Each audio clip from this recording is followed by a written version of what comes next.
오늘 여러분들의 예배의 자리가 헐몬산으로부터 흘러내리는 그 축복의 샘물, 축복의 샘터가 될 수 있기를 축복합니다. 여러분, 세상은 그 사람이 가지고 있는 신분, 그 사람이 가지고 있는 지위, 그 사람의 능력을 찾지요. 그래서 줄을 세우기도 하고 또 자랑하기도 하고 또 때로는 시기하고 경쟁하면서 내가 최고라고 그렇게 내세우는 것이 세상이 가지고 있는 하나의 원리이기도 합니다. 그러나 교회는 어떨까요? 교회는 그 모양은 다르고 그 서 있는 직임은 다르지만 모두가 다 하나님의 사역자요, 하나님의 종이라는 것을 알고 있는 것이죠. 그것이 성도의 부름의 자리요, 교회가 서 있는 믿음의 자리입니다. 다양한 역할들이 있어요. 또한 그 안에는 다양한 권한도 있고요. 사역의 범위들이 매우 넓기도 하고 또 어떤 것은 굉장히 협소하기도 합니다. 그러나 그 모든 것들이 하나의 목적을 가지는 거예요. 그것이 무엇일까요? 하나님의 나라를 세워가는 것입니다. 하나님의 나라를 꽃피우는 것이에요. 여러분들의 삶의 자리가 하나님의 나라를 꽃피우는 거룩한 믿음의 자리가 될 수 있기를 축복합니다. 여러분, 왜 5절에서 아볼로도 또 게바도 바울도 하나님께서 주신 사역자라고 이야기하고 있을까요?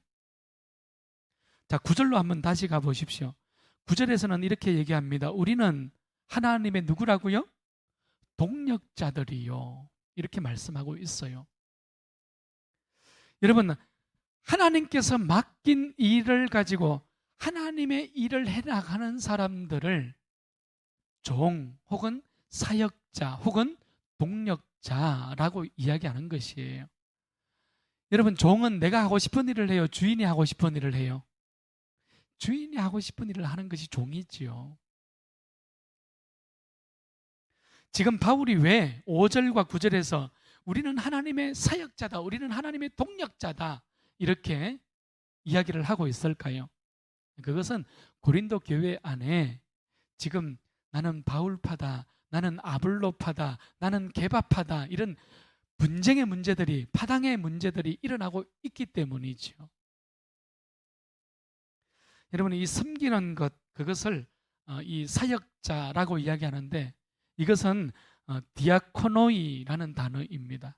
여러분, 디아코노이, 그러니까 종, 사역자, 또 동력자 이런 말들은 모양은 다양하게 존재하고 형태는 다양하게 존재하지만 그것에 높고 낮음은 존재하지 않는다는 사실을 우리는 꼭 기억할 수 있어야 합니다. 여러분, 교회는 이 건물을 얘기하는 것이 아니라 무엇이라고요? 건짐을 받은 무리들이잖아요.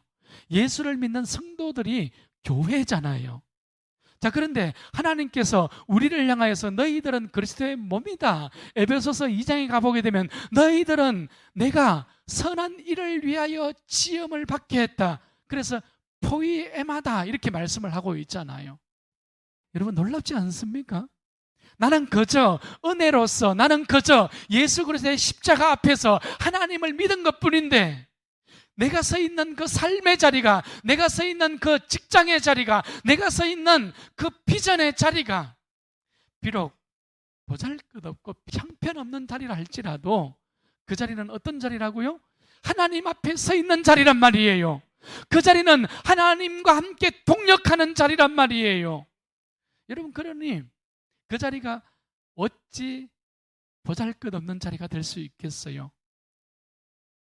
오늘 저는 여러분들이 하나님의 손이 되고 하나님의 발이 되고 여러분들이 하나님의 심장이 될 수 있기를 축복합니다. 여러분, 바울은 오늘 이러한 말씀을 통해서 문제 가운데에 있고 파당 가운데에 있고 분쟁 가운데 있는 고린도 교회를 향하여서 지금 우리는 경쟁자가 아니라 뭐라는 거예요? 동력자라는 것입니다.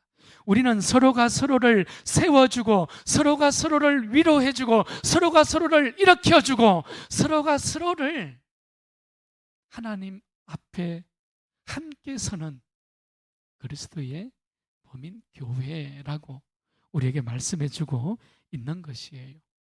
그래서 바울은, 여러분, 심는 사역도 있고 물을 주는 사역도 있지만 그것을 잘하게 하시는 것은 오직 하나님만이 하실 수 있는 것이잖아요. 그러니 오직 하나님만이 교회의 주인이시요, 오직 하나님만이 내 인생의 주인이라고 말씀하고 있는 것입니다. 오늘 예수님이 여러분들의 서 있는 삶의 자리에 주인이 될 수 있기를 축복합니다. 여러분, 교회의 터는 예수 그리스도지요. 모든 성도들은 교회를 세워가는 일에 함께 부름을 받은 존재입니다. 그것이 오늘 본문이 우리에게 주는 아주 중요한 메시지예요. 오직 예수님이 반석이요, 오직 예수님이 교회의 터전이 되는 것입니다. 그래서 그만큼 예수님이 중요한 거예요. 그만큼 십자가가 중요한 것입니다. 우리 모두는 다 물 주는 사람들이에요. 우리 모두는 다 심는 사람들이에요. 그러니 여러분, 상부 구조에 기둥을 세우기도 하고 인테리어를 하고 전기를 넣고 지붕을 하고, 이 모든 것들이 우리들의 가지고 있는 다양한 헌신과 눈물로, 우리들이 가지고 있는 다양한 수고로 여러분, 하나님의 나라는 그렇게 세워져 가는 것입니다. 여러분, 그래서 바울은 이렇게 말씀을 하고 있어요. 무엇을 이 아니라 어떻게, 이것이 중요하다고 우리에게 말씀하고 있는 겁니다. 건물을 지을 때 아주 중요한 것은 단순히 건물만 있으면 안 되죠, 그죠? 교회는 교회답게 지어야 됩니다. 교회의 기능들이 있잖아요. 그렇죠, 그죠? 여러분, 상가는 상가처럼 지어야 됩니다. 상가의 기능들이 있거든요. 예식장은 예식장처럼 지어야 돼요. 그렇죠, 그죠? 그 건물을 지었는데 그것이 그 기능에 적합하지 않으면 아주 불편하잖아요. 바로 그겁니다. 어떻게 지을 것인가, 그것이 중요하다는 거예요. 자, 여기에 보면 건물을 짓는 데 있어서 6가지의 재료를 지금 바울은 예를 들고 있어요. 금과 은과 보석은 값진 것이지요. 그러나 값지지 않은 것들이 있어요. 그것은 뭐예요? 풀과 나무와 지프로 이렇게 구분을 하고 있습니다. 여러분, 그날에, 마지막 그 심판의 날에, 심판대 앞에서, 예수 그리스도 앞에서, 하나님 앞에서 여러분, 우리가 거짓말할 수 있겠습니까? 예, 어떻게 세울 것인가? 마태복음 7장에 가보게 되면 예수님께서도 말씀하셨죠, 그죠? 지혜로운 사람은 반석 위에 집을 짓는 사람이라고 했습니다. 그런데 그 반석 위에 집을 짓는 것은 나의 말을 듣고 행하는 자니라, 이렇게 말씀을 하고 있잖아요. 어리석은 사람은 어떻습니까?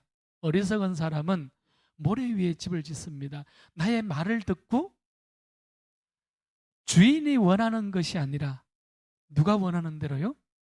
자신이 원하는 대로 집을 짓는 사람이 어리석은 사람이라고 마태복음 7장에서 우리에게 말씀하고 있는 거예요. 자, 그래서 여러분, 비바람이 불고 창수가 몰아칠 때에 어떻습니까?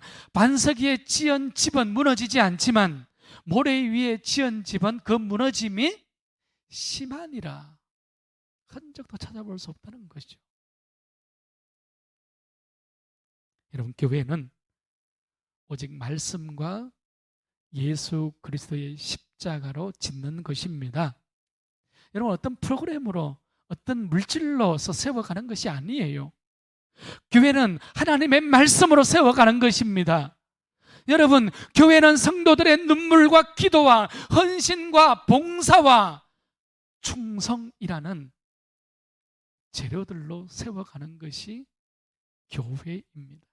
여러분, 교회는 우리가 하나님을 향하여서, 예수를 향하여서 우리는 함께라는 연대감을 가지고 서 있는 존재들이 교회입니다. 그것이 성도들이에요. 각자의 자리에서 우리가 섬기는 모양은 다르고 하는 일은 다르지만 우리는 오직 표대가 있잖아요. 예수 그리스도. 여러분, 오늘 이 하나의 생명 공동체를 향하여서 우리는 지엽적인 것이 아니라 때때로는 거시적인, 온 우주보다도 광활하신 하나님의 그 마음을 우리는 품고 우리의 삶의 자리로, 우리의 역사 속으로 우리 나아갈 수 있어야 할 것입니다. 특별히 이제 한 해가 마무리되고 있는 12월 벌써 중순이 다가오고 있습니다. 여러분, 하나님의 그 광활하심, 하나님의 그 은혜 가운데에서 더 힘있게 춤추시고 더 힘있게 하나님을 예배해서 우리가 하나님의 포위의마로, 하나님의 글작품으로 세워지는 우리 넓은 공동체, 우리 모든 성도님들 될 수 있기를 축복합니다. 은혜의 강물 흐르게 하소서. 성령의 바람 이 땅 가득 불어와 이 옷 입은 주의 순결한 백성 주의 영광 위에 이제 일어나